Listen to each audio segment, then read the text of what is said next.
Yo ho ho! What's going on, boys? This is Grim Reaper bringing you Versus 2-7 review. That shit was good. Versus has been getting better and better and better and better and better. The only portion, or the only like small extent that I was kind of like not too excited about was whenever Gingbok fought that demon leader, that female demon leader. It was cool to see her capabilities, and it was cool to see the extent or like the detail in terms of the character of some of the demon lords, because it shows us how sadistic they can be and they're gonna be. Like we got that, like I forgot the name of the other guy, but there's a few more demon lords that are gonna be prominent, not just these two. I'm sure of it. Not to mention the Demon King himself. So as we go along, we're gonna get to see more of them, and I'm okay with the potential of greatness, but she wasn't it for me. She just wasn't it for me. So every other chapter has been gas, bro, from the Maladians stacking up. Well, what should we call that? The battle for the fortress, like the continuous escalation of stakes, one after another after another. The demons show up, then the Maladian shows up, then the Kaiju shows up. Like come on, bro, it was getting crazy out there, crazy. Then we got another one with Jachi. Jachi out there is fighting. I think it was Uki. I know I should have done the reviews for these. I apologize.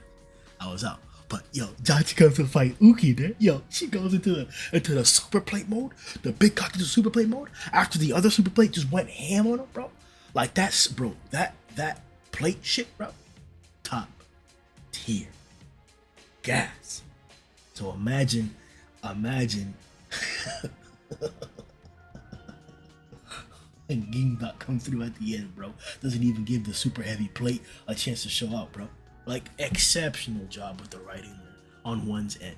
Like, that escalation of stakes was exceptional. And now we're kind of like building the stakes for another one. So let's get rolling. Let's get rolling into the chapter, because we could end up rambling about verses all day long. So let's start talking about the mech ordinance. It's been a while, so I just rambled around, took some notes on some things, and I'm just putting in the paper right now. So first is the mech ordinance. Mech ordinance is kind of taking a backseat in the majority of the conflicts. Like even in the beginning of the story, it got off screen. Kiva's fight with that mech, with that bipedal leader of mech ordinance, got off screen. Then we get to see Heidi, another, I don't want to say a new character because she's been around for a while, but we got to see Heidi's backstory and how she initially got introduced with a bipedal robot from Mecha Ordnance. And now we get to see Jachi, the Demon Lord, the principal we've been following for the entire time, fighting another Mecha Ordnance named Naver. So I'm like, these guys have clearly been present the entire time. They're not like the other factions who have just now shown up. 26 chapters in, we're getting Indignia's great nemesis, God himself, Yaozu. Bro, he was dirty, dude. Yo, that was dirty, bro. Like, took out the super worm, like, we'll talk about Yaozu in a little bit.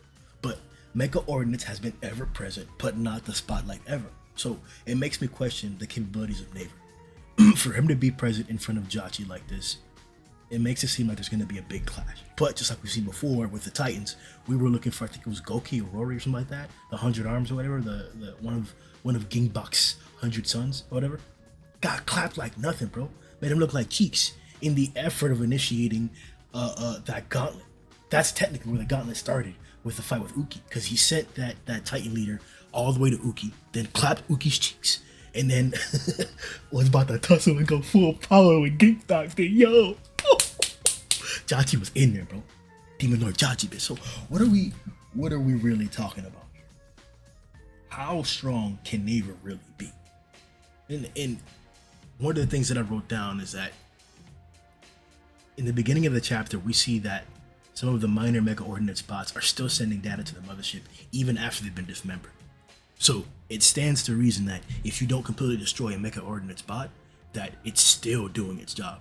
Not exterminating, but still gathering information to make that useful. So how powerful is Mecha Ordnance really? We saw how quickly they were able to adapt to the mage's magic in the initial bout whenever we first say the Mecha Ordnance heroes. We saw how quickly they were able to adapt. And then we've seen that in comparison to other factions, it's different. To take the Lawless, for example, they're probably the best example because we got to deal with them so heavily as of recent. The Lawless know what's going on in the world. They have counters and they're capable of utilizing other people's techs. Like they're very, very well equipped in terms of understanding that. But it's not as if like that's their like affinity.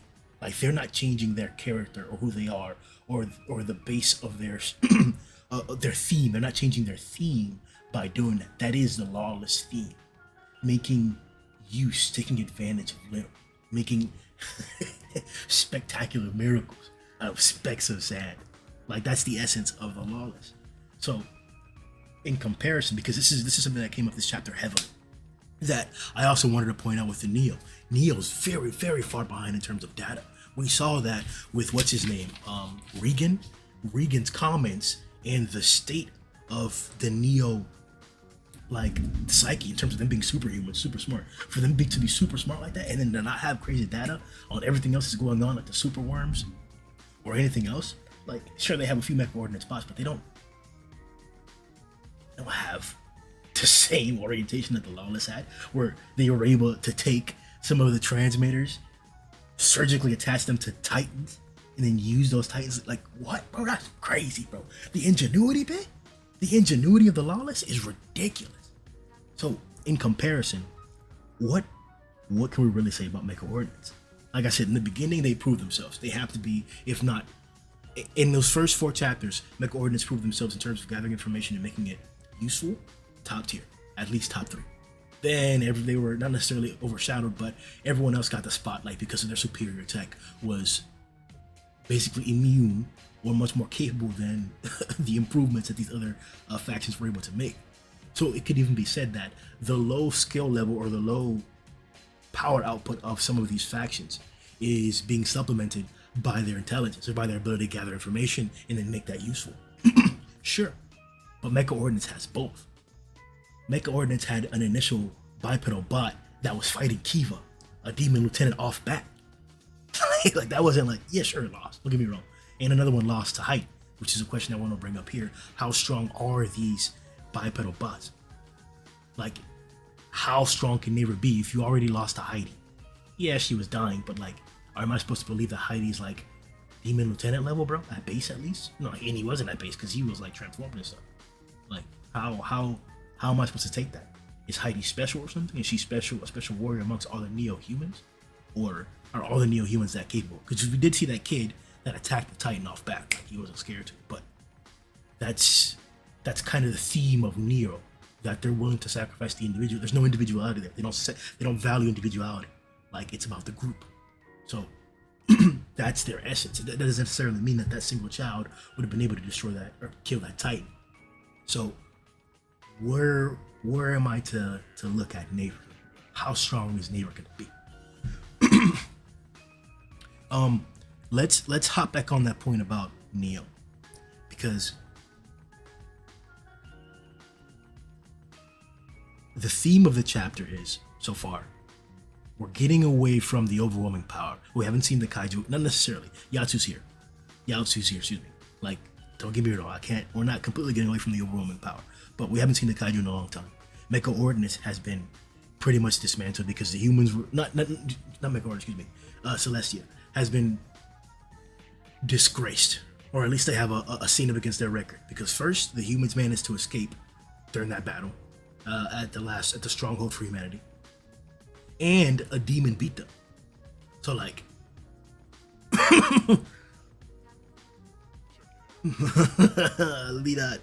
let me just stay on the Neo theory. The Neo humans have a strong lack of information. They have captured superworms or parasites, which is something that other factions weren't necessarily doing. We did not see the Lawless doing that. The humans have done that. They have done that. Zabi put a parasite in a cube and then used it as a suicidal weapon in a negotiation with Renri. So he's done that. We've done that. So it's not so far-fetched for the neo-humans to also be doing that, but they haven't even like grasped how to use it. Like Regan, he isn't in that thought process. He may be like if you were to look at the neo-humans on a scale from like 1 to 10, and all of the scales on a 1 to 10, where good in terms of morals is like 5, right? 10, excuse me, is 1, and 10 is like you're the devil himself type shit. Like all of the neo-humans are on a like 7 scale. Like they're pretty bad according to what we've seen and what they've done to the paleo-humans. So like Regan seems to be like a 6, if not a 6.9. You get what I'm saying? Like I don't think he's as morally evil because of his feelings for his sister. Like he's trying to get his sister back and shit. And he's more so trying to mitigate the problems that are going on because of this transfer of worlds, instead of necessarily maintaining nefarious intentions to like take over the world type shit. Like he's not trying to take over the world right now. He's just trying to make sure that the Neo species maintains their supremacy. So it's going to be interesting to see how that comes to hurt Neo. Like how much the small sliver of emotions that they haven't managed to like stamp out, how much that does negatively affect their like commitment, because they're technically committed to like a 99.9999, if not 100%. Like emotions are out, individuality is out. Like we're too intelligent for this. We're just gonna make the most calculated best decision always, and that often or sometimes disregards morals or disregards what we consider like right and wrong. So I'm interested to see how that plays against the Neo in the decisions that they make in the future, because right now, like we just saw, Heidi killed some of the lawless that were trying to kill the group.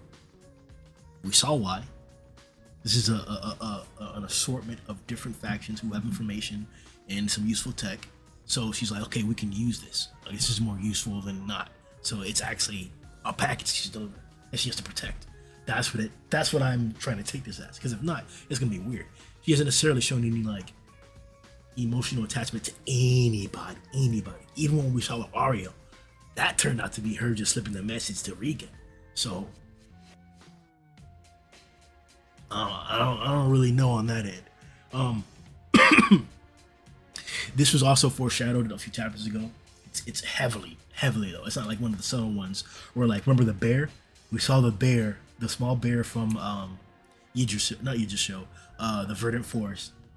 Not small bear, but like it was a bear. We saw him. We saw the dead rat there. We saw him come back for the dead rat the first time, and then we saw the whole scaling up, and that led us to see what actually is the case with the Verdant Forest. That's the other big part about this. Parasite, man. Oh my god. Yo. Talk about a faction war. We thought, bro, the hype for Celestial was crazy at first, bro. Those first like 10 chapters, bro, Celestial was out there balling, just doing everything to everybody, bro. The demons were decent, but it was really Jachi. Jachi was carrying all the demons, right? The Titans were pretty much the strongest across the entire series because you couldn't really beat a Titan, bro. They even had a super powered up form, that bronze anger state or whatever. Like, oh my god, bro. The Titans were that dang. It was a problem. But then Mega Ordinance came through and showed them all out, bro. Like, that was back in the day. We weren't even thinking about the Cursed Lands. We weren't even thinking about Parasitica. We hadn't even really seen anybody for real from the Verdant Forest or anything like that. Like Parasitica wasn't even on the radar, bro. It wasn't even on the radar like that, bro. People were dying from curses. The king died from a curse, bro. Like, listen. Parasitica has been sneaking through since we left the stronghold for humanity. They've been putting that work since they first showed up with the lawless, and then they got handled. Oh, everybody knows about the parasites. Oh, we can just put them in a cube and then they're good. They're blocked off. It won't affect anybody. Oh, just burn them type shit, right? No.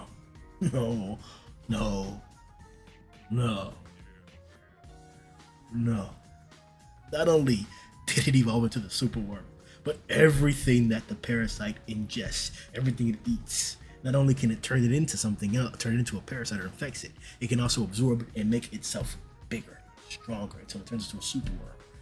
Bro. And we're not talking about crazy good ingredients here either, bro. We're not talking about geniuses. We're not talking about like colossals. We're not talking about those things yet. We're talking about some basic stuff. Verdant Forest beasts. Decent beasts, too. Don't get me wrong. Like, this is the mother of that cub bear. Gigantic. Don't get me wrong. But like, is it the champion of the forest? No, there are players we've seen in the chapter some of the big ass creatures, some of the big ass birds, and other things that are in the forest under the ground. Like, oh my god, bro! Like the the forest, the forest is still capable. So, how strong do you have to be to make it fall? Huh?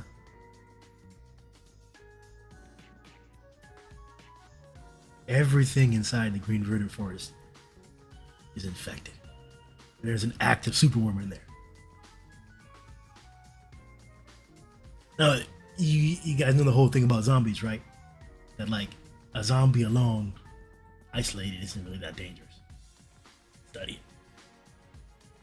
But a zombie in an enclosed mall, suddenly that mall turns into a mall full of zombies. So this is kind of what's been set up here in the garden. Excuse me, in the forest. Not only are all the parasites or are all the animals so close to each other and living around each other, not only is it's not just animals. The vegetation as well, bro. Like the plants too, bro. Like I don't know how to put it, bro. Everything's like 30 centimeters from each other, if not touching each other, on top of each other. Like, of course, the entirety of the forest would be infected in no time. And now we have this. A super worm inside of the forest. How big, how strong does that get? Does this not have the ability to rival a kaiju? Eventually possible. Because we were talking about the Celestian mothership may be capable of fighting the kaiju because there's a bigger one outside. Yaozu, we didn't know how strong he was, but now we know. Now we know how strong he is. Okay, this is a second big boy threat. A second big boy threat.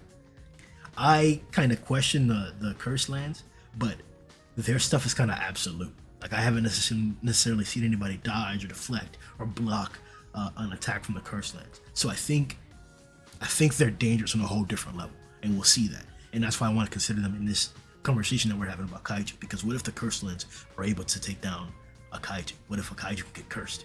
Type shit. Like, we've already seen, I think we've seen pictures in art somewhere of like the kaiju like infected with like parasite shit coming out everywhere. And I'm not sure how canon it is.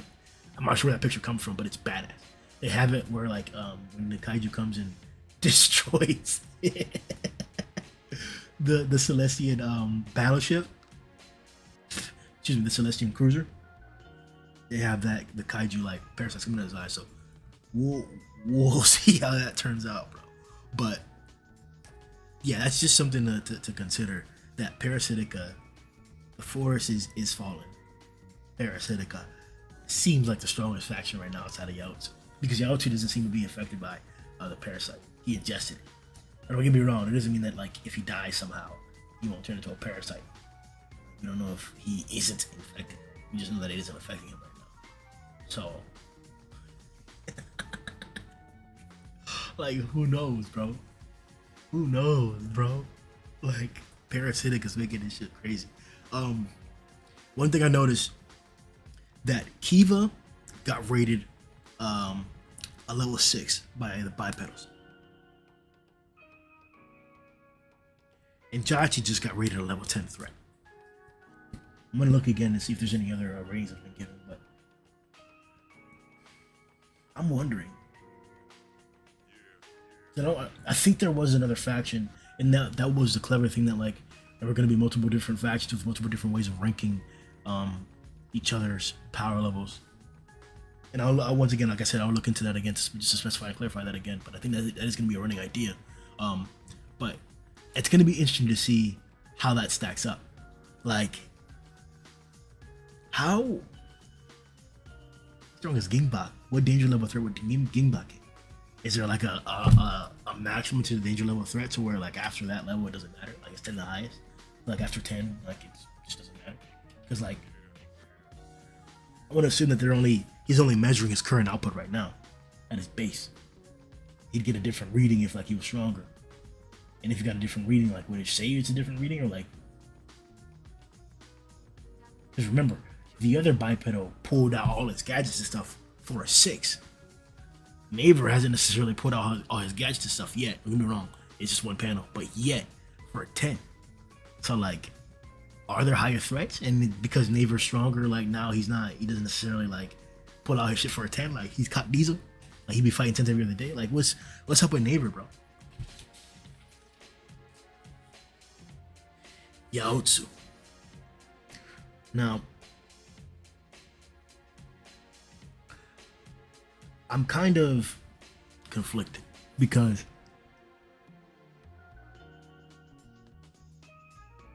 how do you counter Yaotsu? It seems like he's like by far the strongest thing possible.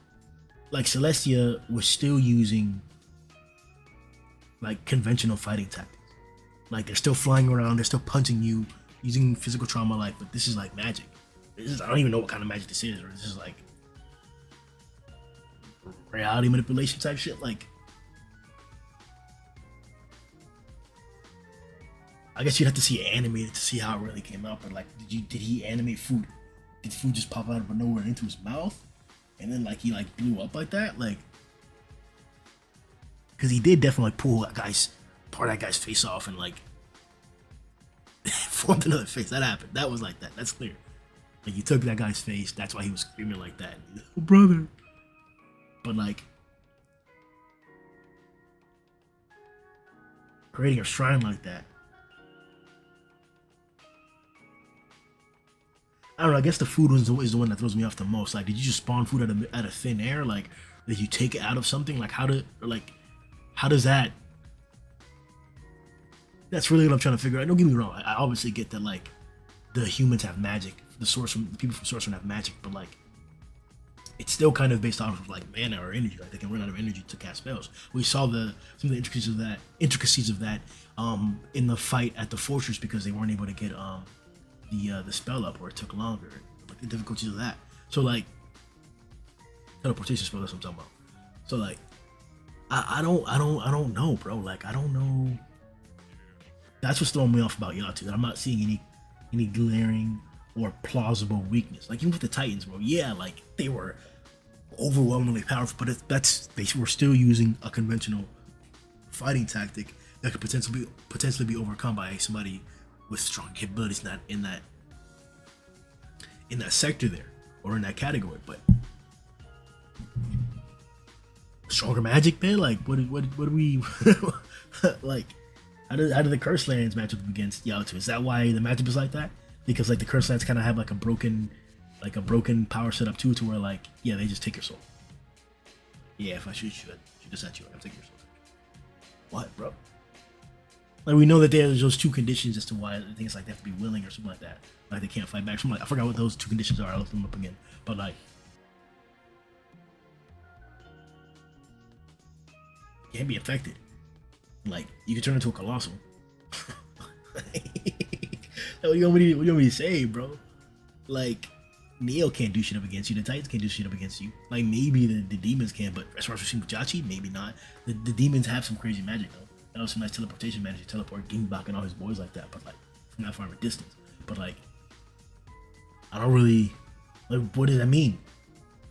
Like are the demons the only ones who are like at the top of the line to be able to fight Yaotsu now? Like who am I supposed to think because of magic? Like the sorcerer heroes and sorcerer mages can't do it. I think Xavier's like the strongest one.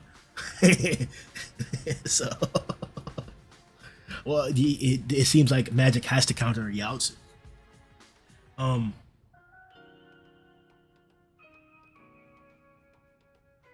So he made a shrine, and it made me question: is he planning to stay to live with humanity? How's that gonna work? Because he's like, oh, I'll show you about me.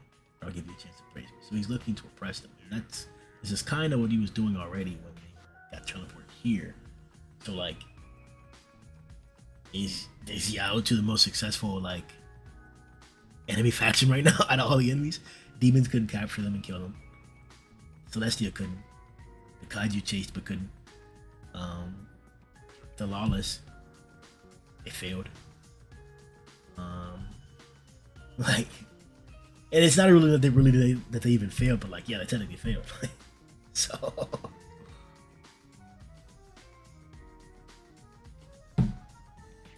yeah, I don't know, bro.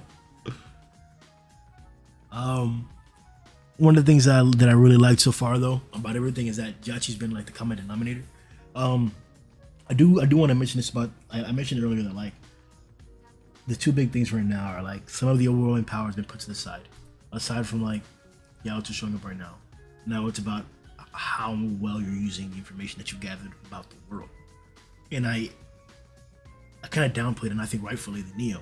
But like, if you think about it, Jachi, according to the dialogue, even from what we saw earlier, when Jachi first left his base, that was his first time encountering the new changes in the world. Now, there seems to be some great independence, if not sovereignty, amongst the demon lords, and maybe even not sovereignty, but not clear independence. Let me not say that. They're independent though. No, yeah, I probably should say that they're independent from the demon king. So while they serve under him and they're loyal to him indefinitely, they do what they want in their regions. So I don't think that they're necessarily sharing information like that. Now don't get me wrong, we saw how the other demon lord was watching Jachi fight and then managed to teleport Gingbok at an opportunistic situation or time period. So it's not like they're not observing the different things that are going on in the world. That's an immediate sign of that, like a clear, direct sign that, like, hey, this guy was watching the Jachi Gingbok fight from from hella far away. So what other demons have magic capable of doing something like that? Who else is paying attention? What other factions also are doing something like that? Has Yaotu been watching and paying attention? Because he showed up here, but he was caught through prayer. So like it's a little different. But like, where are the Lawless getting their information from? Is it just them encountering these different factions that are attacking them, and then they win and then gather stuff because of Rinri's super intelligence?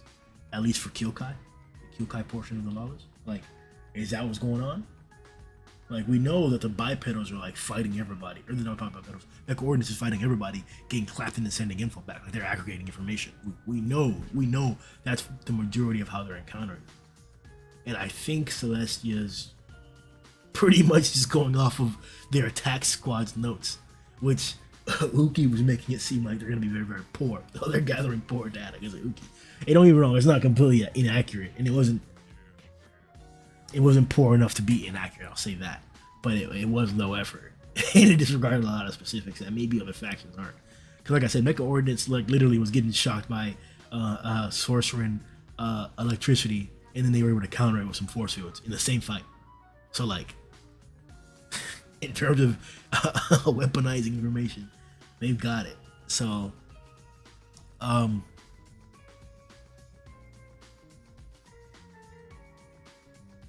think that's pretty much it, man.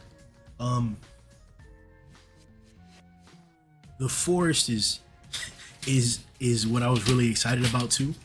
Like I already mentioned, there's a lot of potential there. Parasite is really leading the way with this, and I'm excited to see what else. If there's sentience involved, because if you remember too, we saw the God, I should have wrote these guys' names down. The small short guy, Shirokaki. We saw Shirokaki and his grandmother there, and it was like he was feeding his grandmother, and like he was tending to her, even though she had clearly turned already. He was clearly aware of that, but like he was infected for a while too. He just hadn't turned yet.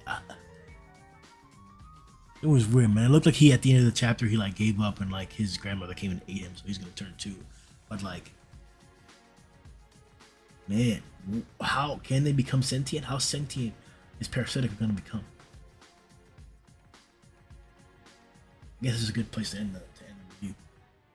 Yo, Versus is crazy. One has done it.